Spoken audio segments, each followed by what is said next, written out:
नमस्कार। आज हम मुंशी प्रेमचंद की एक ऐसी कहानी की परतों को उधेड़ने जा रहे हैं जो आज भी उतनी ही बेचैन करती है जितने लिखने के समय रही होगी। कफन। ये कहानी सिर्फ गरीबी के बारे में नहीं है। ये उस हद के बारे में है जहां इंसानियत शायद खत्म होने लगती है। और ये हमें एक बहुत ही मुश्किल सवाल के सामने लाके खड़ा कर देती है। कहानी के जो दो मुख्य किरदार हैं, बाप बेटा घीसू और माधव, वो आखिर हैं क्या वो राक्षस है या फिर हालात के मारे हुए दो बेबस इंसान? यही वो सवाल है जिसके इर्द गिर्द आज हमारी पूरी बातचीत घूमेगी। हम इस कहानी के जरिए ये समझने की कोशिश करेंगे कि जब समाज और गरीबी किसी को तोड़ती है तो इंसान कहाँ तक गिर सकता है। तो चलिए कहानी के उस सबसे झकझोर देने वाले दृश्य से शुरू करते हैं। वो रात जब माधव की पत्नी बुधिया अंदर झोपड़ी में बच्चे को जन्म देते हुए तड़प रही है और ये दोनों बाहर अलाव के पास बैठकर चोरी के आलू भूनकर खा रहे हैं। मुझे जो बात सबसे ज्यादा परेशान करती है वो ये है कि माधव को चिंता होती भी है। हाँ, होती है। वो कहता है कि बुधिया की हालत ठीक नहीं है, लेकिन घीसू उसे बड़ी आसानी से चुप करा देता है। हाँ, घीसू कहता है जा देख तो आ, और माधव का जवाब होता है जाऊंगा तो, पर वहां है क्या, वो तो बस तड़प रही है। प्रेमचंद लिखते हैं कि वो आलू ऐसे खा रहे थे मानो हफ्तों से भूखे हों। उस पल में उनकी दुनिया, उनकी इंसानियत, उनकी सारी भावनाएं, वो सब उस एक आलू में सिमट गई थी। बुधिया की चीखें उनके लिए एक बैकग्राउंड नॉइज जैसी थी। लेकिन क्या हम इसे सिर्फ उनकी गरीबी और भूख से जोड़ सकते हैं? मतलब लाखों लोग गरीबी में जीते हैं, पर वो अपने परिवार के किसी सदस्य को इस तरह मरने के लिए तो नहीं छोड़ देते। कहीं ये उनकी जो एक्सट्रीम आलस है और गैर जिम्मेदारी, उस पर पर्दा डालने जैसा तो नहीं है? ये सवाल बिल्कुल जायज है। और ये सिर्फ आलस नहीं है, ये उससे कहीं ज्यादा गहरा है। अच्छा। इसे हम सीखी हुई लाचारी कह सकते हैं, मतलब लर्न्ड हेल्पलेसनेस। हाँ। जब किसी इंसान को जिंदगी में लगातार सिर्फ नाकामी और निराशा मिलती है तो एक वक्त के बाद वो ये मानना छोड़ देता है कि उसकी कोशिशों से कुछ बदल सकता है। घीसू और माधव उस स्टेज पर पहुंच चुके हैं जहां उन्हें लगता है कि वो कुछ भी कर लें, हालात नहीं बदलेंगे। तो उन्होंने महसूस करना ही बंद कर दिया है। मतलब उनका दिल एक तरह से पत्थर का हो गया है, क्योंकि जब बुधिया पानी मांगती है तो भी कोई नहीं उठता। कोई नहीं उठता। वो इस पर बहस करते हैं कि रात में ठाकुर के कुएं से पानी कौन भरेगा, और इसी बहस में बुधिया की आवाज हमेशा के लिए खामोश हो जाती है। बिल्कुल। उनकी निष्क्रियता, उनका ना हिलना, वो सीधे सीधे उसकी मौत का कारण बनता है। और उसके मरने के बाद भी कोई रोना धोना नहीं। माधव अपना चेहरा हाथों में छुपाता है, पर आंसू नहीं है। प्रेमचंद ने लिखा है, शायद उसके आंसू गरीबी ने पहले ही सुखा दिए थे। ये एक लाइन, ये उनकी पूरी हालत बयां कर देती है। सही बात है। भावनाएं भी शायद एक तरह की लग्जरी हैं, है ना, जो भरे पेट वालों को ही नसीब होती हैं। तो अगर हम अपने उस बड़े सवाल पर वापस आए, राक्षस या शिकार, तो इस पहले सीन के बाद तो पलरा राक्षस की तरफ ज्यादा भारी लगता है। बिल्कुल। उन्होंने एक जान को अपनी आंखों के सामने बुझने दिया। हाँ, उनका काम राक्षसों जैसा ही है। लेकिन कहानी हमें सोचने पे मजबूर करती है कि उन्हें इस हाल में पहुंचाया किसने। चलिए आगे देखते हैं, क्योंकि अब कहानी में समाज की एंट्री होती है। तो बुधिया की मौत पर उनकी अपनी कोई भावना तो नहीं जागी, लेकिन सुबह होते पूरा गांव जाग जाता है। हाँ, गांव वाले आ जाते हैं। औरतें उन्हें कोसती हैं, भला बुरा कहती हैं, लेकिन फिर कुछ ऐसा होता है जो बहुत दिलचस्प है। उनका गुस्सा बहुत जल्दी तरस में बदल जाता है। और यही इस कहानी का एक बहुत जरूरी पहलू है।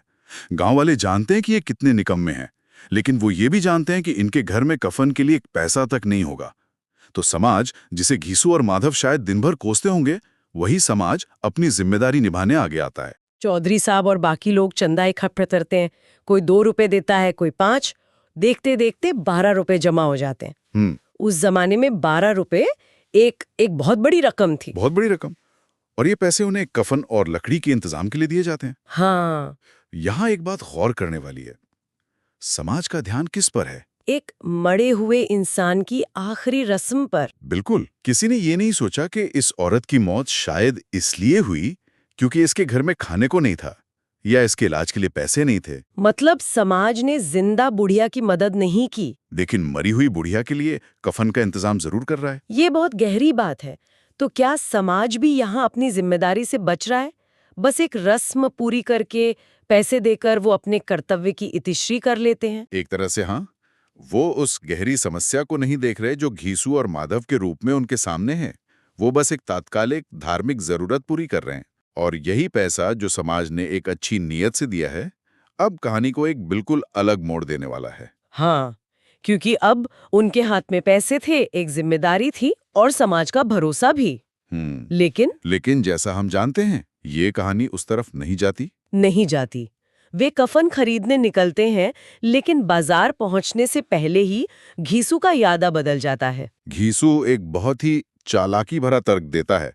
वो कहता है, बेटा पहले कुछ खा पी लें, रात से पेट में कुछ नहीं डाला, काम करते करते शाम हो जाएगी। ऊपर से देखने में ये बात बिल्कुल सही लगती है। बिल्कुल सही लगती है। और माधव, जो शायद थोड़ा हिचक रहा था, वो भी मान जाता है। और फिर वे एक शराब की दुकान के सामने पहुंचते हैं और वहां घीसू वो बात कहता है जो इस कहानी का दिल है। वो कहता है, कफन से क्या होगा, वो तो लाश के साथ जली जाएगा, कुछ भी तो उसके साथ नहीं जाता। और यहीं पर कहानी एक बहुत बड़ा नैतिक सवाल खड़ा करती है। घीसू का तर्क, अगर हम ठंडे दिमाग से सोचें, तो पूरी तरह गलत भी नहीं है। अच्छा। वो कह रहा है कि एक मरी हुई चीज पर पैसा खर्च करने से बेहतर है कि दो जिंदा इंसानों की जरूरत पूरी की जाए। वो एक सामाजिक रस्म की तुलना जिंदा इंसानों की भूख और एक पल की खुशी से कर रहा है। लेकिन ये सिर्फ किन्हीं भी जिंदा इंसानों की जरूरत नहीं है, ये उनकी जरूरत है जो उसकी मौत के लिए सीधे सीधे जिम्मेदार हैं। सही बात है। और ये जरूरत सिर्फ खाने की नहीं, शराब पीने की है। क्या ये उनके तर्क को पूरी तरह से स्वार्थी और राक्षसी नहीं बना देता? बिल्कुल बना देता है। यहीं पर उनका शिकार वाला चेहरा फीका पड़ने लगता है और राक्षस वाला चेहरा उभर कर सामने आता है। और देखिए वो खुद को कैसे सही ठहराते हैं। हाँ, शराब पीते हुए वो बुधिया की तारीफें करने लगते हैं। कहते हैं, वो देवी थी, अगर आज जिंदा होती तो हमें यही सब खिलाती पिलाती। ये तो कमाल का साइकोलॉजिकल जस्टिफिकेशन है। मृतक का सहारा ले रहे हैं, जिसके कफन के पैसे वो उड़ा रहे। जी। वो खुद को पीड़ित की तरह पेश कर रहे हैं कि हम तो गम भुलाने के लिए पी रहे हैं। जबकि असलियत ये है कि वो अपनी जिंदगी की शायद पहली दावत का मजा ले रहे हैं। पूड़ियाँ, चटनी, कबाब, कलेजी, वो सब कुछ खा पी रहे हैं जो उन्होंने शायद कभी सपने में भी नहीं सोचा होगा। और वो भी उस पैसे से जो एक लाश के कफन के लिए मिला था। ये उनकी नैतिक गिरावट की पराकाष्ठा है। और जब सारे पैसे खत्म हो जाते हैं और नशा हावी होने लगता है, तब माधव के अंदर समाज का डर जागता है। हाँ, समाज का डर। वो पूछता है, बाबा, लोग पूछेंगे तो क्या कहेंगे कि कफन नहीं लाए? ध्यान दीजिए, उसे इस बात का अफसोस नहीं है कि उन्होंने गलत किया। उसे डर इस बात का है कि लोग क्या कहेंगे। हाँ। उसका डर अपराध बोध से नहीं, बल्कि पकड़े जाने और सामाजिक बेइज्जती से पैदा हुआ है। और इस पर घीसू का जो जवाब आता है, वो उनकी मानसिकता को पूरी तरह खोल कर रख देता है। वो हंसते हुए कहता है, कह देंगे कि पैसे कहीं गिर गए, बहुत ढूंढा, मिले नहीं। और फिर वो एक बहुत ही कड़वी और गहरी बात कहता है। क्या? लोग क्या जाने कि कफन का असली मतलब क्या है। कफन लाश के लिए नहीं, दुनिया दिखाने के लिए होता है। ये एक जबरदस्त लाइन है।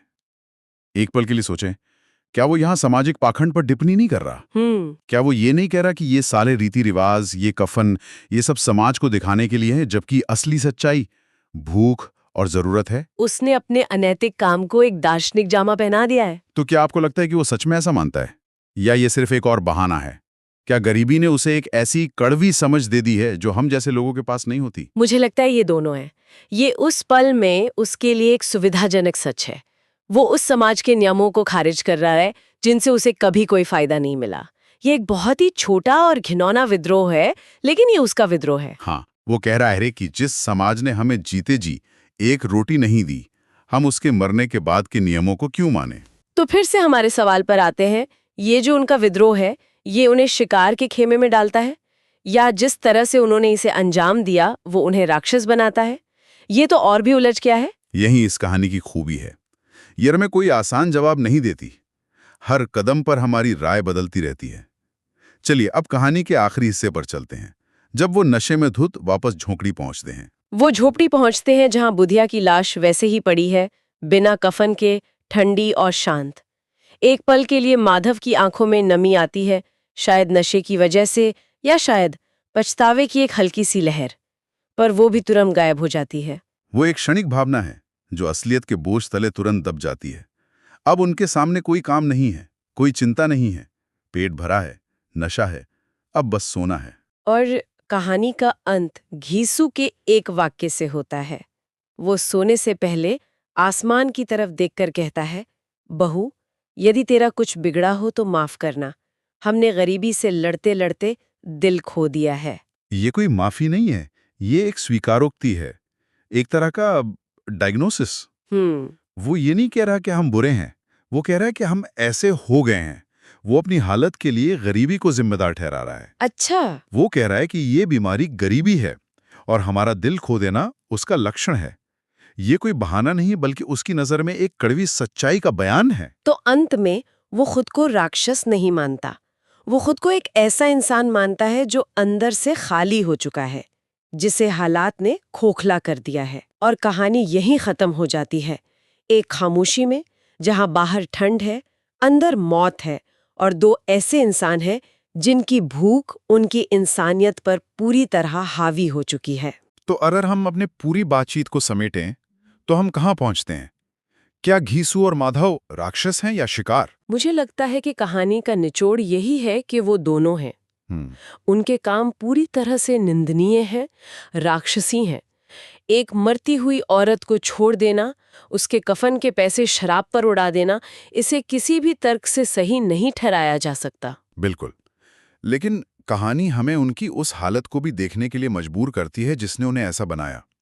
प्रेमचंद उन्हें सिर्फ एक विलन के तौर पर पेश नहीं करते, वो हमें दिखाते हैं कि एक ऐसा सिस्टम, एक ऐसा समाज जो इंसान को जीने के लिए जरूरी बुनियादी चीजें भी नहीं दे पाता, वो उससे उसकी इंसानियत भी छीन लेता है। सही बात है। ये कहानी सिर्फ दो लोगों की नहीं है, ये उस पूरे ढांचे पर एक सवालिया निशान है। तो आज की इस चर्चा के बाद एक विचार जो मेरे मन में अटक गया है, वो ये है कि जब किसी इंसान से उसका सब कुछ छीन लिया जाता है, उसका सम्मान, मौके और उम्मीद, तो क्या उससे सामाजिक और नैतिक नियमों का पालन करने की उम्मीद करना भी सही है? या फिर नैतिकता भी एक विलासिता है जो सिर्फ उन्हीं के लिए है जिनका पेट भरा हो? और शायद यही वो सवाल है जो प्रेमचंद चाहते थे कि हम खुद से पूछें। कहानी खत्म हो जाती है, लेकिन ये सवाल हमारे जहन में जिंदा रहता है। जब कोई सिस्टम लोगों को उस मोड़ पर ले आता है जहां जिंदा रहने का मतलब अपनी इंसानियत को मारना हो, तो असली राक्षस कौन है? वो इंसान जो टूट जाता है या वो सिस्टम जिसने उसे तोड़ा?